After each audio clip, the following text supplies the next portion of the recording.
जय श्री राधे राधे। हम लाहिड़ी महाशय के विषय में जानने का प्रयत्न कर रहे हैं। चलिए कोशिश करते हैं। शरणागत भक्तों के प्रति योगी राज की असीम कृपा थी। उनकी रक्षा के लिए वे हमेशा सजग और तत्पर रहते थे। कलकत्ता के एक विख्यात विधि वेत्ता या वकील की पत्नी अभिया योगी राज की भक्त मंडली में भक्तिपरायण महिला थी। कई संतानें हुई किंतु एक भी जिंदा नहीं रह पाई। इस कारण उन्हें अत्यंत दुख था। अभिया ने एक दिन अपने गुरु योगी राज के चरणों में प्रार्थना निवेदित की कि एक संतान ऐसी हो जो स्वस्थ शरीर के साथ जीवित रहे। महायोगी शांत मुद्रा में बैठे किसी भावलोक में विचरण कर रहे थे। उस समय देखने से ही लगता था कि समस्त बंधनों से मुक्त जैसे कोई विहग या पक्षी हो। कौन आया कौन गया, किसने क्या कहा, किसी की भी उन्हें कोई सुध-बुध न थी। अभिया ने सोचा कि गुरुदेव ने संभवतः उनकी बात को सुना नहीं। उसने पुनः अपनी आकुल प्रार्थना निवेदित की। धीरे धीरे महायोगी की ध्यान समाधि टूटी और अभिया ने पुनः प्रार्थना की कि उसे एक संतान चाहिए जो जीवित रहे। योगी राज ने शांत स्वर में कहा, सुनो अभिया, तुम एक कन्या को जन्म दोगी और वह जिंदा रहेगी, किंतु एक निर्देश है जिसका सावधानी पूर्वक पालन करना होगा, कोई भूल न हो। आशा की एक क्षीण लहर अभिया के मन में तरंगित हुई। अभिया सोचती है कि ब्रह्मज्ञ गुरु की यदि कृपा हो तो असंभव भी संभव होता है। अभिया ने गदगद कंठ से कहा, आप जो आदेश देंगे मैं वही करूंगी। भक्त वत्सल योगी राज श्यामाचरण ने कहा, रात्रि के प्रथम पहर में ही कन्या का जन्म होगा। जन्म के कुछ क्षण पूर्व से सूर्य उदय तक प्रसूति गृह में एक दीपक जलाकर रखोगी, किंतु अत्यंत सावधान रहना होगा कि कहीं दीपक बुझ न जाए। यथा समय अभिया ने एक कन्या को जन्म दिया। गुरुदेव के आदेश अनुसार दीपक जलाया गया था, किंतु रात्रि के अंतिम पहर में क्लांत प्रसूति एवं दाई दोनों कब सो गए पता ही नहीं चला। इधर दीपक की तेल प्राय समाप्त होने को है। अब बुझा तब बुझा, ऐसी स्थिति थी। उसी समय प्रसूति गृह में एक अलौकिक घटना घटित हुई। अचानक जोर की आवाज के साथ दरवाजा खुल गया। निर्मग्न जच्चा की नींद टूट गई और आश्चर्यपूर्ण आंखों से देखती है कि दरवाजे पर उसके ही दयालु भक्त प्राण पतित पावन करुणा के घनीभूत मूर्त प्रतीक गुरुदेव योगी श्रेष्ठ श्यामाचरण खड़े हैं।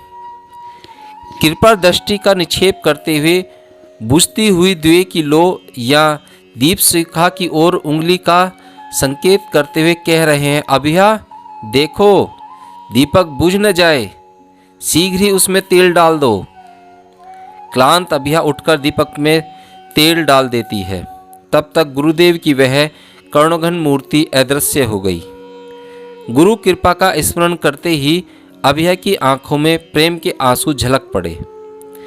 इस घटना के पश्चात अभिया ने गुरुदेव से इस घटना के बारे में बताया तो गुरुदेव ने मधुर मुस्कान के साथ कहा, कर्तव्य की अवहेलना करना तुम लोगों का स्वभाव है।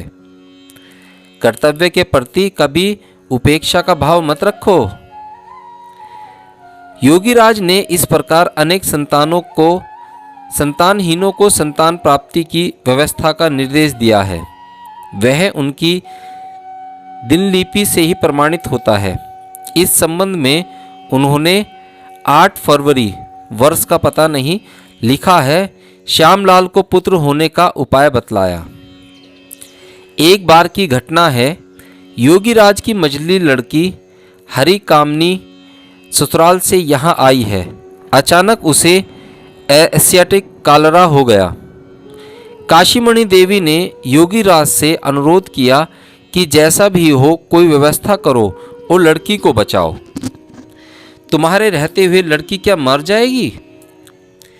योगीराज के मन में कोई उद्विग्नता नहीं है, ऐसा कुछ हुआ ही नहीं।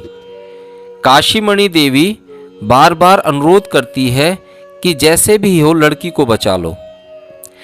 योगीराज ने बिना कुछ कहे एक अपमार की जड़ और 2.5 गोल मिर्च देते हुए कहा, ये दोनों एक साथ पीसकर पिला दो, इससे उसकी जान बच जाएगी।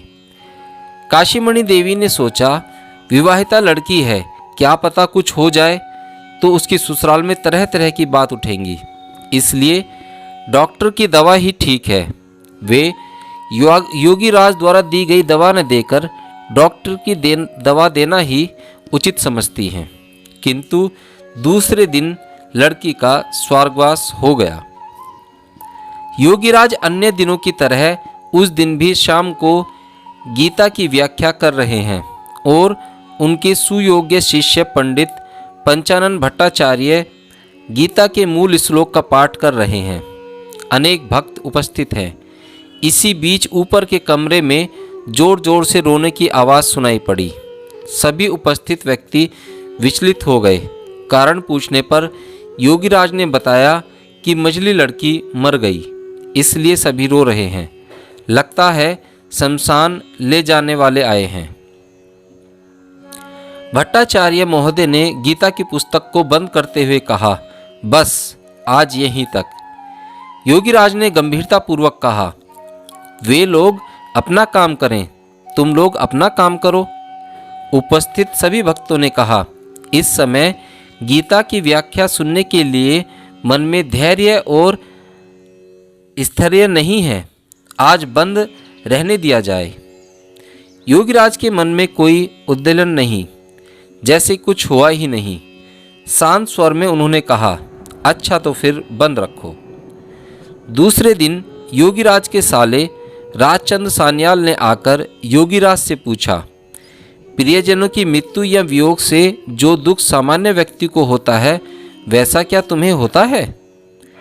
योगीराज ने मुस्कुराते हुए कहा, दुख तो सभी को होगा, किंतु ज्ञानी व्यक्ति के पक्ष में कुछ पार्थक्य है।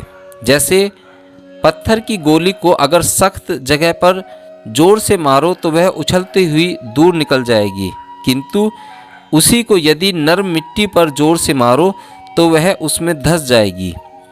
इसी प्रकार ज्ञानी व्यक्ति को दुख आघात नहीं दे सकता। आघात उस पर होता है किंतु लौट जाता है, और अज्ञानी उसी आघात से हाय हाय करते हैं।